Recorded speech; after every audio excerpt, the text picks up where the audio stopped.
Llevas años trabajando, cumples, no te quejas, llegar tarde a casa ya es parte de tu rutina, pero al final del mes, el número en tu cuenta no cambia, siempre igual, siempre justo. Y lo más frustrante no es el dinero que falta, es no entender por qué falta. Porque no es flojera, no es mala suerte, hay errores concretos que drenan tu dinero sin que los veas. Hoy vamos a hablar de esos errores, los que nadie te enseñó a evitar. Y lo que descubrirás en los próximos minutos va a cambiar cómo ves cada euro que entra a tu vida. Carlos tenía 37 años y ganaba bien. No era millonario, pero tampoco le faltaba. Aún así, cada vez que revisaba su cuenta a fin de mes, sentía lo mismo. ¿A dónde fue todo? No había viajes caros, no había lujos, solo el trabajo, las facturas y la sensación de correr sin avanzar. Fue entonces cuando Carlos empezó a rastrear sus gastos semana por semana. Lo que encontró lo dejó sin palabras. En un mes normal había gastado más de 400 euros en cosas que no recordaba haber comprado. No eran compras grandes, eran pequeñas. Un café aquí, un delivery allá, una suscripción olvidada que seguía cobrando.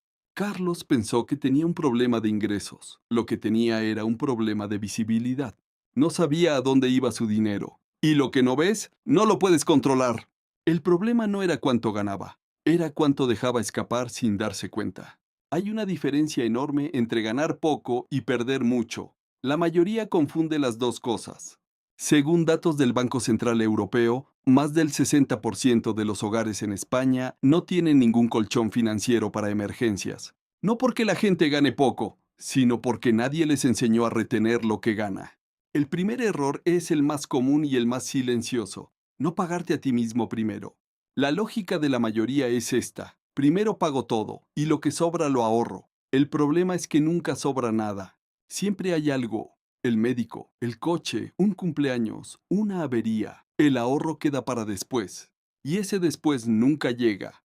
Carlos lo vivió durante 6 años seguidos. 6 años con un sueldo decente, 6 años sin un euro guardado, porque cada mes aparecía algo urgente y el ahorro cedía, siempre cedía.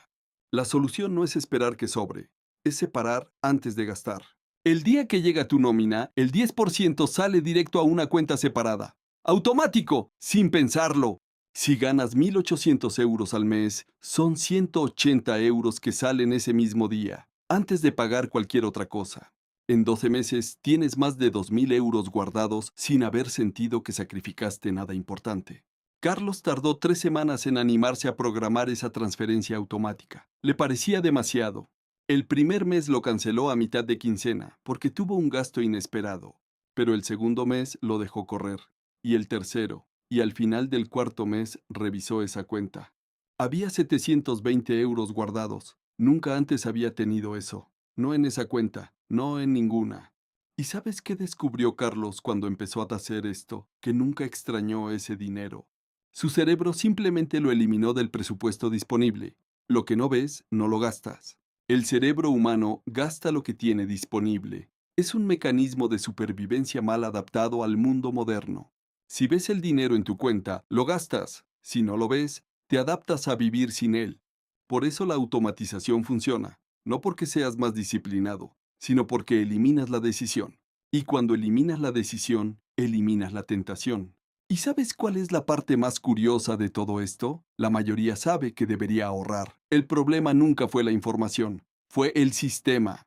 El segundo error es más caro y más socialmente aceptado: comprarte un coche por encima de tus posibilidades. En España, el coche sigue siendo uno de los gastos más subestimados, no por el precio inicial, sino por todo lo que viene después. Un vehículo pierde entre el 15 y el 25% de su valor en el primer año, pero la deuda sigue casi igual. Firmas un crédito por 20.000 euros, al año siguiente el coche vale 16.000 y tú todavía debes 19.000. Carlos compró su primer coche a crédito a los 32 años. Eligió el modelo más caro que el banco le aprobó. 4 años después, el coche valía la mitad, la deuda casi lo mismo. Y el seguro, la gasolina y el mantenimiento seguían llegando puntualmente cada mes. Carlos pensaba que tenía un coche. Lo que tenía era una obligación mensual que se depreciaba sola. Un día calculó cuánto le había costado ese coche en total. El número lo paralizó. No solo el precio original, los intereses, el seguro, las revisiones, la depreciación, casi el doble de lo que pagó. Había firmado por 20.000 euros. Al final, ese coche le había costado cerca de 35.000, todo incluido. Y lo había hecho para sentirse bien en el aparcamiento del trabajo.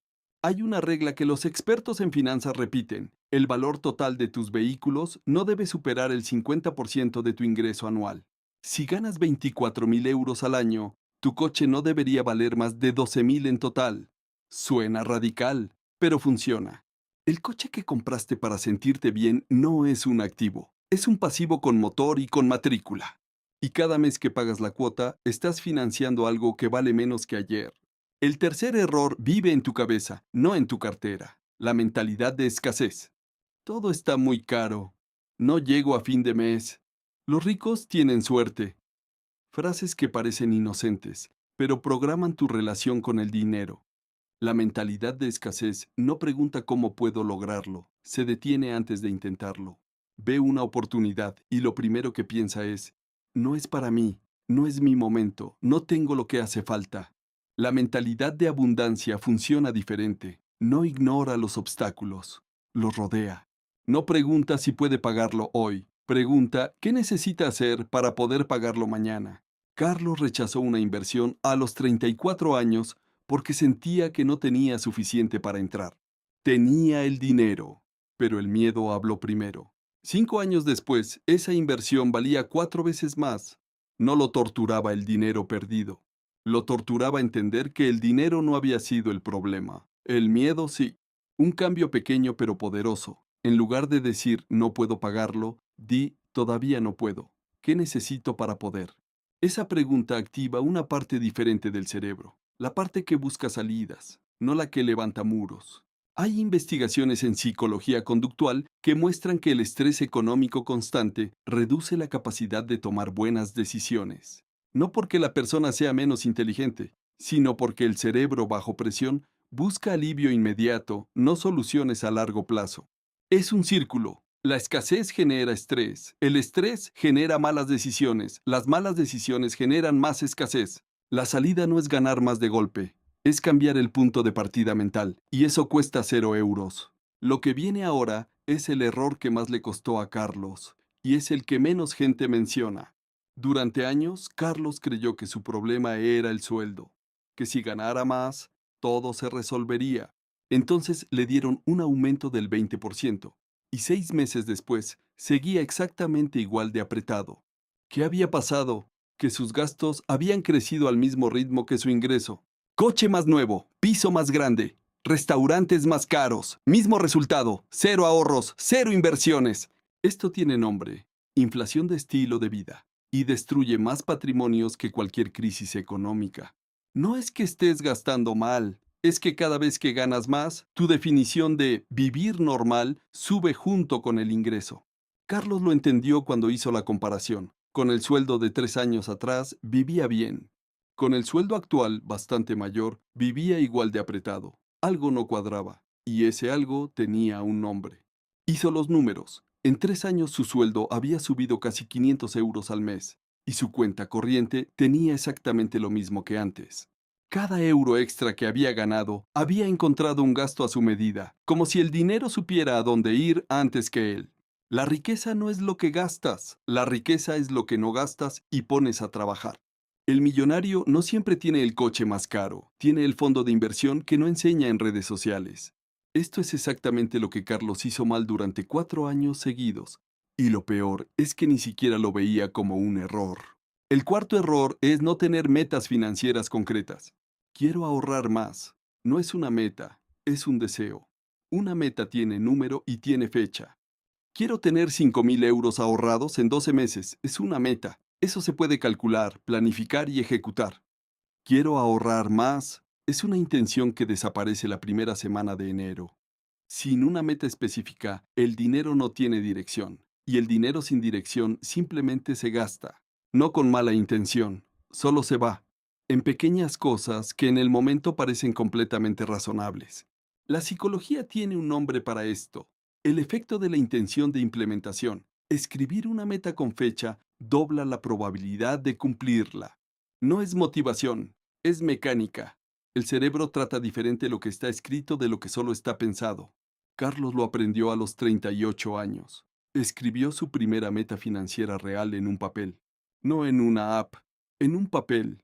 Lo pegó en la nevera. Lo veía todos los días.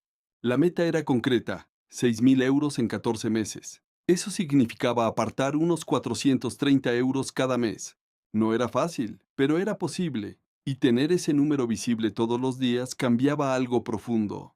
En 14 meses lo logró, no porque ganó más ese año, porque sabía exactamente a dónde iba cada euro. Una meta escrita no es magia, es una brújula, y sin brújula, cualquier camino parece igual que otro. El quinto error es el mal uso de las tarjetas de crédito. Las tarjetas no son el problema es cómo las usamos. En España, la TAE media de una tarjeta de crédito ronda el 20% anual. Algunas llegan al 26 o al 28%. Si tienes una deuda de 3.000 euros y solo pagas el mínimo cada mes, puedes tardar más de 10 años en liquidarla. Piénsalo así. Si solo pagas el mínimo, casi todo lo que pagas son intereses. El capital baja muy poco. Es como intentar vaciar una bañera con una cuchara mientras alguien sigue abriendo el grifo. Carlos tuvo 2 tarjetas al límite durante casi 4 años. Pagaba el mínimo en las dos todos los meses. Vivía en ese umbral sin ver que los intereses se comían casi todo lo que pagaba. Un día hizo el cálculo completo. Lo que había pagado en intereses ya superaba el valor original de la deuda. Y todavía debía casi lo mismo que al principio. Ese número lo cambió todo. La regla es una sola. Nunca cargues a la tarjeta lo que no puedes pagar al vencimiento completo. Si vas a pagar a plazos, el coste real de esa compra es mucho mayor de lo que muestra la etiqueta. Si hoy tienes deuda en tarjeta, esa es tu prioridad número uno, antes que cualquier inversión. Ninguna inversión te garantiza el rendimiento que tu tarjeta te cobra si no la liquidas. Hay una estrategia concreta para salir más rápido, el método avalancha. Listas todas tus deudas por tasa de interés. Pagas el mínimo en todas. Todo el dinero extra va a la más cara. Cuando esa se cierra, ese dinero pasa a la siguiente. Carlos usó ese método. En menos de 2 años, liquidó 3 deudas que creía que lo perseguirían por años. Cada deuda que cerraba se sentía como soltar un peso que no sabía que cargaba. El sexto error es el más silencioso de todos, los gastos impulsivos disfrazados de merecido. Para eso trabajo. Esa frase es la más cara que existe. La usamos para justificar lo que no necesitamos. El móvil nuevo, aunque el viejo funciona. La cena cara porque fue una semana difícil. Y sí, tienes razón, para eso trabajas. Pero la pregunta correcta no es esa. La pregunta correcta es, ¿este gasto me acerca o me aleja de donde quiero estar en 5 años? Hay una diferencia enorme entre un capricho planeado y un gasto emocional que se disfraza de recompensa. Las marcas gastan millones en diseñar ese estímulo. La música del supermercado, el olor de la tienda, el contador regresivo de la oferta.